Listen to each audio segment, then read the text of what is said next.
예수 결박 부셨도다. 모든 결박 부셨도다. 나의 결박 부셨도다. 나는 자유해.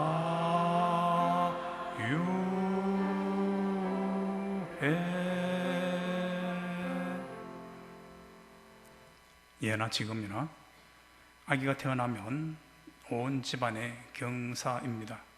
그래서 어떤 이름을 지을까 즐거운 고민을 하게 됩니다. 학렬을 찾고 좋은 뜻의 단어를 찾습니다. 어떤 사람은 한문 사전을 펼치고 어떤 사람은 성경을 펼칩니다. 그리고 어떤 사람은 철학관을 찾는가 하면 또 어떤 사람들은 목사님을 찾습니다. 오늘 설교 제목은 호세아 선지자들의 자녀들 이름입니다. 그런데 하나님께서 그 이름을 지으셨음에도 그 뜻이 한결같이 좋지 않습니다. 그 이유가 뭘까요? 그것은 그들이 예표하는 이스라엘 백성들이 거듭거듭 죄를 짓기 때문입니다. 첫 번째 호세아 선지자 아들의 이름은 이스르엘입니다. 1절 4절 말씀을 함께 다시 읽으실까요? 여호와께서 호세아에게 이르시되 그의 이름을 이스라엘이라 하라.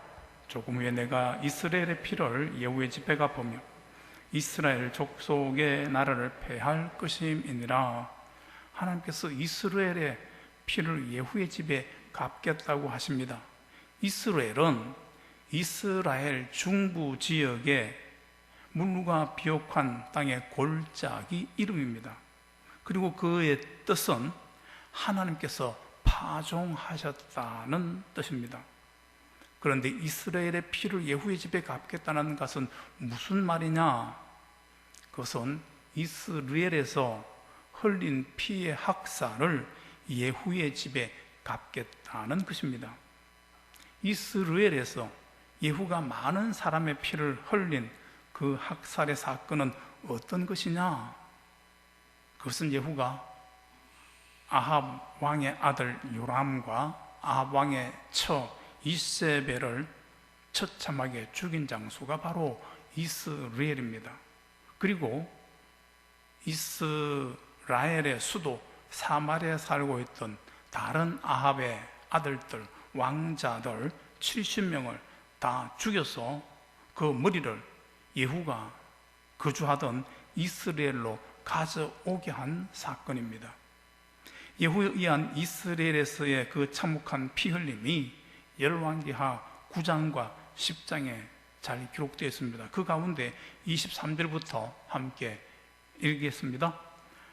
요람이 그 손을 돌이켜 도망하며 아하스에게 이르되 반역이로다 하니 예후가 힘을 다하여 활을 당겨 요람의 두 발 사이를 쏘니 화살이 그의 염통을 꿰뚫고 나오매 그가 병거 가운데서 엎드러진지라. 예후가 그의 장관 빛깔에게 이르되 그 시체를 가져다가 이스라엘 사람 나봇의 밭에 던지라.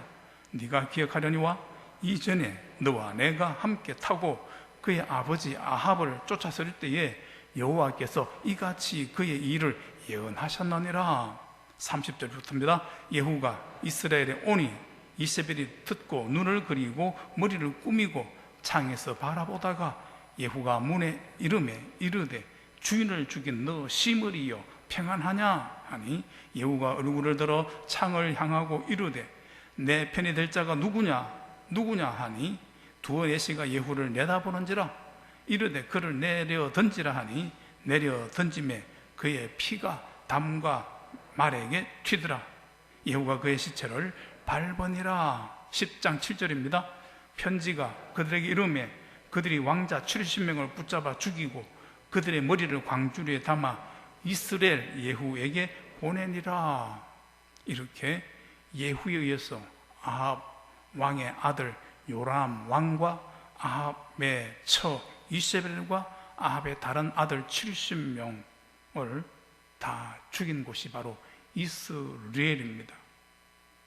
이스라엘은 원래 물이 풍부하고 땅이 기름져서 사람들이 살기 좋은 땅이었는데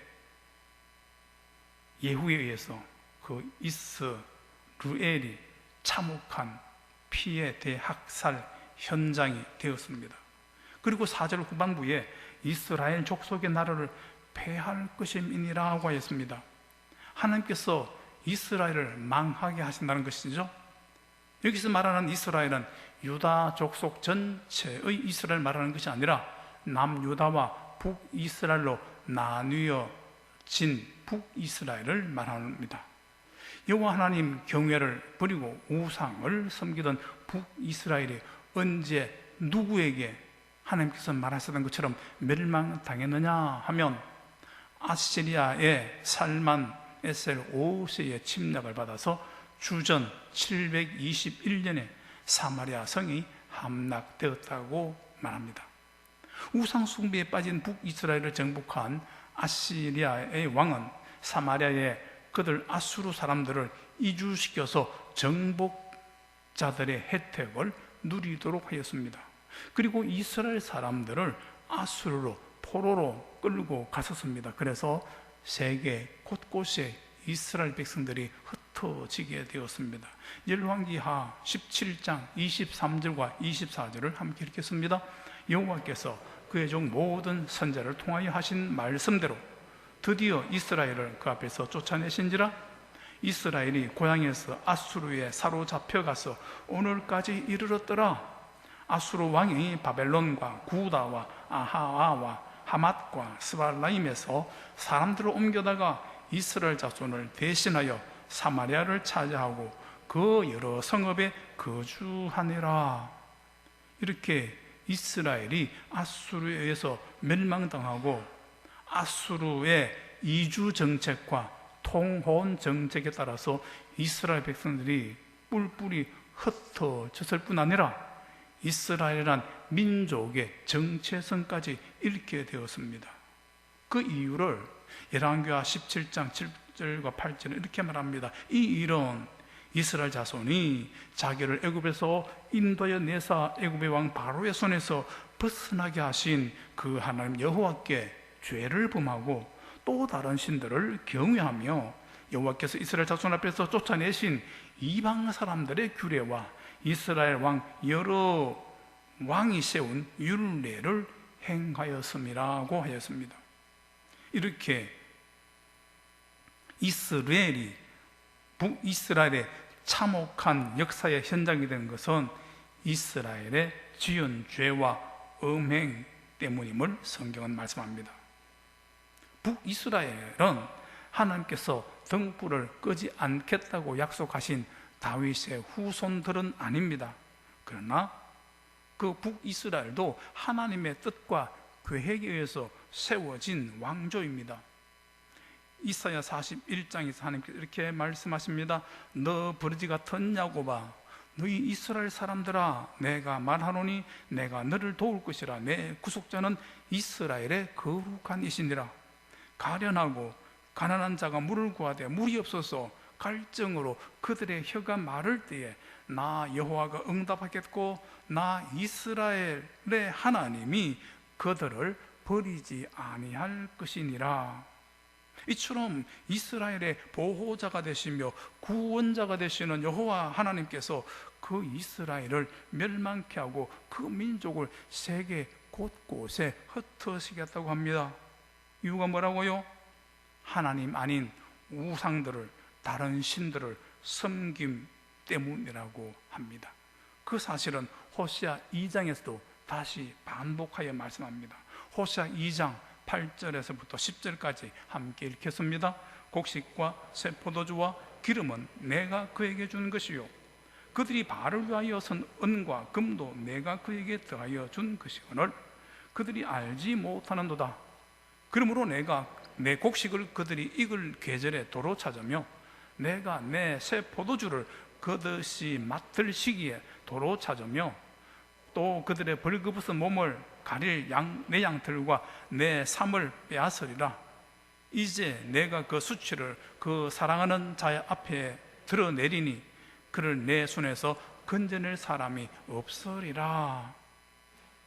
남편 호시아를 두고 바람이 나가서 집을 나간 아내 고멜이 낳은 첫 아들 이름을 하나님께서 파종하신다는 뜻의 이스라엘이라고 하라 하셨습니다. 그리고 그 이스라엘 나라를 폐할 것이라고 말씀하셨습니다. 음행의 대가로 이스라엘을 멸망케 하여 스스로 나라가 되지 못하는 이스라엘이 되게 하신다는 말씀입니다. 그들을 세계 각국에 흩으시고 이방 민족을 사마리아에 심으신다는 것입니다. 그래서 같은 동족인 유다 남쪽 사람들이 상종하지도 않고 멸시하는 민족이 되게 하셨음을 신약 성경에서도 예수님 당시에도 여러 번 언급되고 있음을 우리는 보고 있습니다. 오늘날 우리나라도 간통죄가 없어졌습니다. 그러나 성경은 음행한 호세 아내 고멜의 첫 아들을 이스라엘이라고 하라 하십니다. 믿음의 자녀의 이름이 이스라엘이 되지 않게 하시는 것, 하나님의 은혜를 받는 자의 자세일 것입니다. 음행한 이스라엘을 예표한 이스라엘 민족을 하나님께서 이스라엘이 되게 하겠다고 하셨습니다. 그러므로 성도는 배우자에 대한 정조를 굳게 지켜야 합니다. 그리고 또한 하나님께 절개도 굳게 지켜야 합니다. 그럴 때에 하나님으로부터 긍휼을 받는, 복받는 가정, 자녀들이 다 될 수가 있을 것입니다. 두 번째, 호시아 선지자의 아이의 이름은 로루하마입니다. 1장 6절 말씀을 함께 읽겠습니다. 고멜이 또 임신하여 딸을 낳음에 여호와께서 호시아에게 이르시되 그의 이름을 로루하마라 하라. 내가 다시는 이스라엘 족속을 긍휼히 여겨서 용서하지 않을 것이미로다. 로루하마의 뜻은 긍휼히 여김을 받지 못한다는 뜻입니다. 하나님께서 고멜의 딸을 긍휼히 여기지 않으시면 어떻게 될까요? 엄마 아버지가 있으니 고멜이 내 딸이 잘 살 것 같습니까? 고멜의 딸이 그 부모의 양육을 받는다 할지라도 그 부모의 양육조차도 하나님의 긍휼 아래에 있습니다. 그리고 부모님의 양육으로 그 딸의 육체가 잘 장성할지라도 자신이 원하는 곳으로 나아갈 수 있는 것, 자신이 원하는 것을 성취할 수 있는 것은 하나님의 긍휼이 있을 때임을 성경은 말씀합니다. 로마서 9장 16절부터 18절까지 함께 읽겠습니다.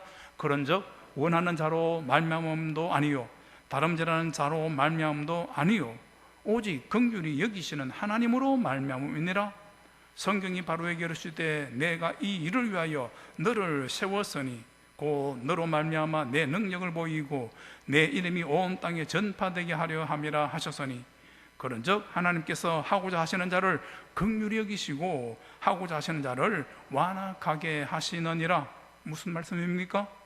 인생의 승리나 성취, 성공, 그리고 유명한 자가 되는 것이나 악명 높은 자가 되는 것은 하나님의 긍휼하심의 여부에 있다는 말씀입니다.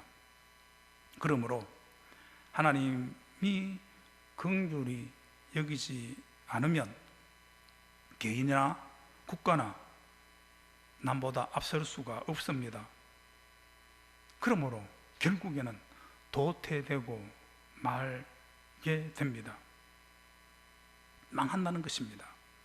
이스라엘은 한 민족과 국가의 탄생과 존속은 여호와 하나님의 긍휼하심으로 말미암았습니다. 이스라엘 민족의 생성은 애굽의 종으로 혈련하신 팔려간 요셉이 총리가 되고 그의 가족들을 애굽으로 이주시킴으로 시작되었습니다. 그런데 그 소년 요셉이 종의 신분에서 애굽의 총리가 된 것은 무슨 까닭이었습니까? 그의 미모나 판단력과 의지 때문이었습니까? 물론 그런 것들도 영향을 미쳤고 상관이 있습니다만 근원적인 문제는 아닙니다. 무엇이라고 성경은 말씀하시느냐? 그것은 하나님의 긍휼하심이라고 합니다. 창세기 39장 21절에 여호와께서 요셉과 함께 하시고 그에게 인자를 더하사 간수장에게 은혜를 받게 하시매 라고 했습니다. 그 인자가 바로 긍휼입니다. 모세를 통한 하나님의 그 출애굽 역사도, 여호수아를 통한 가나안의 정복도, 그리고 그곳에서 세워진 다윗 왕 이후에 이스라엘 왕조의 존립이나 흥왕도 다 하나님의 긍휼하심이라고 성경은 말씀합니다. 에스겔에서 선지자가 잘 대변하셨죠? 내가 네 곁으로 지나갈 때에 네가 피투성이가 되어 발질하는 것을 내가 보고 네게 이르기를 너는 피투성이라도 살아있으라 하고 내가 너를 들에 풀같이 많게 하고 수놓은 옷을 입히고 물돼지 가죽신을 신기고 가는 배로 두르고 모시로 더입히고 폐물을 채우고 팔고리를 손목에 끼우고 목구리를 목에 걸고 코고리를 코에 달고 귀걸이를 귀에 달고 화려한 왕관을 머리에 씌웠나니 라고 하였습니다. 길가에 버려진 아무도 돌아보지 않는 불쌍한 유아 같은 이스라엘이 영화로운 나라가 될 수 있었던 것은 하나님의 긍휼히 여기심 때문이라는 것입니다. 이처럼 이스라엘의 하나님은 긍휼의 하나님입니다. 그 이스라엘 국가만 그렇습니까? 영적 이스라엘 백성된 오늘 우리들이 또한 그러한 것입니다. 신명기 30장 3절과 4절을 함께 읽겠습니다. 내 하나님 여호와께서 마음을 돌이키시고 너를 긍휼히 여기사 포로에서 돌아오게 하시되 내 하나님 여호와께서 흩어진 그 모든 백성 중에서 너를 모으리니 내 쫓겨난 자들이 하늘을 가했을지라도 내 하나님 여호와께서 거기서 너를 모으실 것이며 거기서부터 너를 이끄실 것이라. 완전하신 하나님께서 완전하신 당신의 뜻을 돌이키시겠다고 합니다. 왜요? 그것은 이스라엘 향한 하나님의 긍휼하심 때문이라고 합니다. 그리고 다윗은 하나님의 그 영원하신 긍휼로 자신의 젊은 날에 죄와 허물을 용서해 달라고 기도하였습니다. 그 기도의 근거가 무엇이었느냐 하면 바로 하나님의 긍휼하심이었습니다. 시편 25편에 여호와여 주의 긍휼하심과 인자하심이 영원부터 있어사오니 주여 이것들을 기억하옵소서. 여호와여 내 젊은 시절의 죄와 허물을 기억하지 마시고 주의 인자하심을 따라 주께서 나를 기억하시되 주의 선하심으로 하옵소서라고 하였습니다. 이처럼 하나님은 긍휼의 하나님이십니다. 긍휼이 영원하신 하나님이 긍휼을 베풀지 않으시면 그것은 하나님의 고통입니다. 예전에 우리 엄마들이 아기가 젖을 제대로 빨아먹지 못함으로 젖이 퉁퉁 부어서 고통스러워 하셨습니다. 마찬가지로 긍휼의 하나님이 긍휼히 여기지 않으시면 하나님의 고통입니다. 그런데 그럼에도 불구하고 하나님께서 긍휼히 여기지 아니하시겠다고 합니다. 그 이유는 음행을 저지른 이스라엘 백성들을 긍휼히 여겨 용서해 주고 다시 품어 주었음에도 불구하고 그들이 또다시 음행을 저지르고 또다시 저질렀기 때문입니다. 오늘 6절 하반절에 내가 다시는 이스라엘을 긍휼히 여겨서 용서하지 않으실 것임이라 하였습니다. 다시는 이라고 하는 말은 하나님께서 이전에 이스라엘을 용서했다는 말씀이죠. 몇 번쯤 용서했을 것 같습니까? 한 번이나 두세 번, 7, 8번이 아니었던 것 같습니다. 왜냐하면 이스라엘 백성들이 하나님께 대해서 불순종하는 죄를 짓는 것이 그들의 습관이라고 말씀하셨기 때문입니다. 그리고 하나님 아들 예수님께서는 형제의 죄를 용서하되 7번이 아니라 70번씩 하라고 말씀하셨습니다.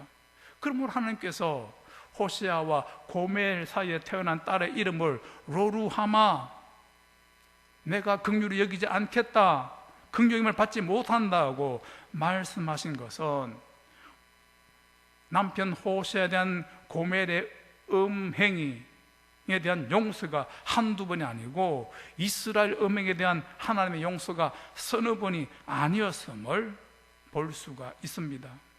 하나님께서는 이스라엘의 죄들을 거듭거듭 용서하시다가 지치셨다고 성경은 말씀합니다.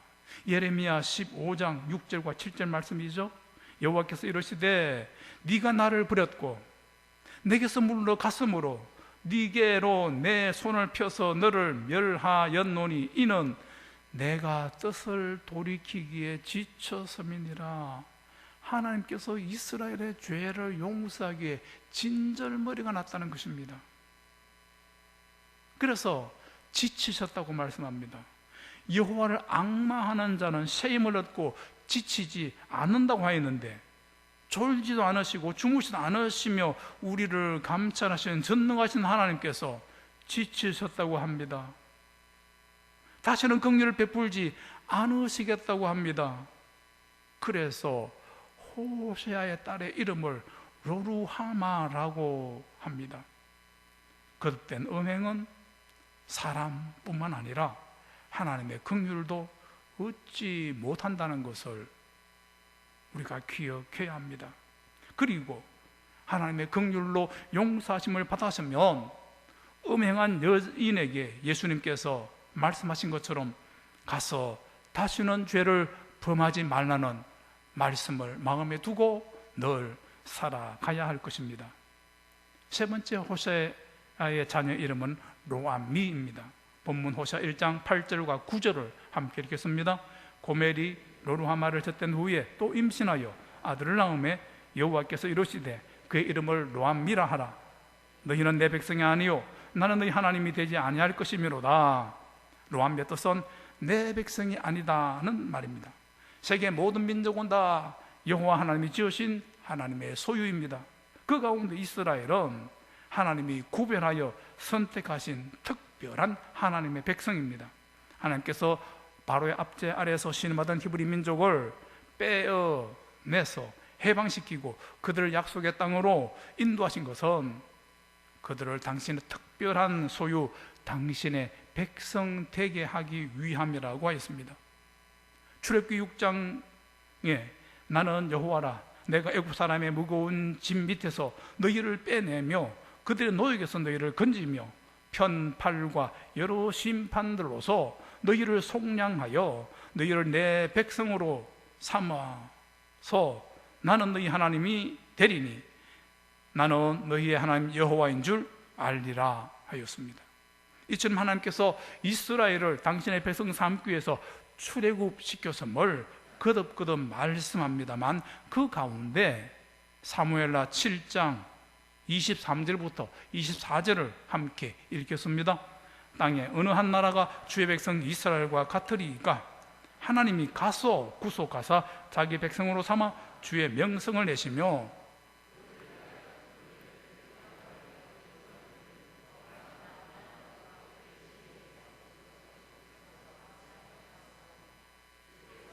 백성 이스라엘을 세우사 영원히 주의 백성으로 삼으셨사오니 여호와여 주께서 그들의 하나님이 되셨나이다. 하나님께서는 이스라엘을 당신의 백성 삼을 때에 어떻게 삼았다고 합니까? 값없이 공짜로 그냥 당신의 백성 삼은 것이 아닙니다. 많은 대가를, 큰 대가를 치르고 구속하셨다고 성경은 말씀합니다. 애굽의 모든 장자들과 애굽의 첫 짐승의 새끼들을 다 희생시키셨습니다. 그리고 이스라엘 백성을 추격하던 애굽의 마병들을 홍해에 다 수장시켰을 뿐만 아닙니다. 성경은 애굽과 스바까지 이스라엘의 대속물로 주었다고 합니다.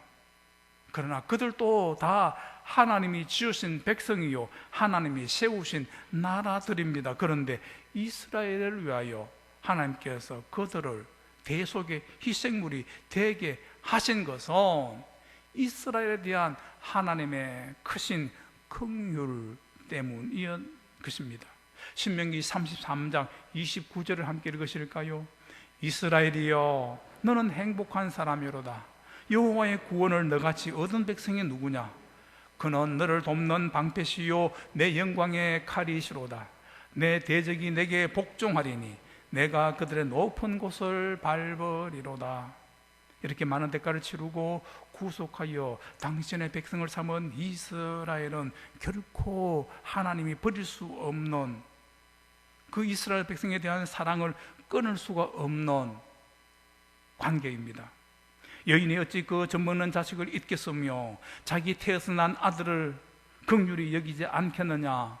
그들은 혹시 그럴지라도 나는 잊지 아니할 것이라 하고 하나님께서 이스라엘 백성들을 두고 말씀하셨습니다. 그런데 그 하나님께서 그 이스라엘 백성들을 두고서 로암미라고 말씀합니다. 내 백성이 아니다라고 말씀합니다. 하나님께서 그 부자의 관계를 끊으시겠다는 것입니다. 이유가 뭐라고요? 그것은 앞에서 말했던 것처럼 하나님의 백성되고 자녀된 이스라엘의 거듭된 음행 때문입니다. 그 음행을 구체적으로 말하자면 세 가지입니다. 첫 번째, 하나님을 찾지 않는 이스라엘의 불신앙입니다. 그리고 제사는 드리지만 제물을 드리지 않는 불공경입니다. 그리고 그들이 지은 죄로 그분을 괴롭게 한 일입니다. 이사야 43장 21절부터 24절까지 함께 읽겠습니다. 이 백성은 내가 나를 위하여 지었나니 나를 찬송하게 하려 함이니라. 그러나 야곱아 너는 나를 부르지 아니하였고 이스라엘아 너는 나를 괴롭게 여겼으며 내 번제 양을 내게로 가져오지 아니하였고 내 제물로 나를 공경하지 아니하였느니라. 나는 제물로 말미암아 너를 수고롭게 하지 아니하였고 유향으로 말미암아 너를 괴롭게 하지 아니하였거늘 너는 나를 위하여 돈으로 향품을 사지 아니하며 희생의 기름으로 나를 흡족하지 아니하고 내 죄짐으로 나를 수고롭게 하며 내 죄악으로 나를 괴롭게 하였느니라. 그래서 하나님께서 이스라엘이 되게 하시며 로루하마와 로암미가 되게 하신다고 말씀하셨습니다. 이 세상 모든 사람들은 다 하나님이 지으신, 그래서 그 하나님의 긍휼 아래에 있습니다. 그러나 그 가운데 특별히 이스라엘 백성, 택함 바 된 성도는 하나님의 특별한 긍휼을 덧입은 자들입니다. 그분의 긍휼로 사는 자가 성도입니다. 하나님의 긍휼이 없으면 살 수가 없는 자들이 성도입니다. 그러므로 성도는 하나님이 싫어하는 것이고 미워하시는 음행을 멀리해야 합니다. 그리고 거듭해서 짓는 죄를 또한 멀리해야 합니다. 그 대신에 찬송하게 지으신 그분의 뜻을 따라서 하나님을 찬송하고 진심으로 공경해야 할 것입니다. 크게 찬송 부르며 밝고 거룩한 길로 기쁨으로 나아가 주의 보좌 앞으로 속히 들어가겠네. 주님께 영광 할렐루야. 기도하겠습니다. 하나님 아버지, 오늘도 주일 성수하게 하시니 감사합니다. 오늘 호샤의 자녀들 이름을 이스라엘이라고, 로루하마라고, 로아미라고 하게 하신 하나님, 이스라엘을 그렇게 하시겠다 하신 말씀을 들었습니다. 택함 받은 많은 대속물을 지불하고 당신의 백성 잡으신, 당신의 독생자를 대속물로 희생하시며 자녀 삼으신 우리들, 아버지, 또다시 짓는 죄, 용서 받고서 또 짓는 죄, 음행의 죄, 다시는 짓지 않도록 주여 불쌍히 여기시고 붙들어 주시고 인도하여 주옵소서. 죄의 유혹 앞에서 흔들리지 않게 하시고 주님 편으로 택하며 나아갈 수 있도록 믿음 다하시고 힘과 은혜 내려 주옵소서. 우리 구주 예수님 이름으로 기도하옵나이다. 우리 주 예수 그리스도의 은혜와 하나님 아버지의 사랑하심과 성령의 교통하심이 우리의 자녀들이 이스라엘이 아니고 로루하마가 아니고 로암미가 되지 않도록, 하나님께서 그렇게 부르지 않도록 아버지여 하나님의 은혜를 구하며 하나님의 긍휼하심으로 말미암아 죄 용서를 받은 몸으로서 또다시 죄를 짓는, 죄를 짓기를 물 마시듯 하며 밥 먹듯 하는 데서부터 돌이키기로 결단하는 주의 백성들 위해 지금부터 영원히 함께 하시기를 축원하옵나이다.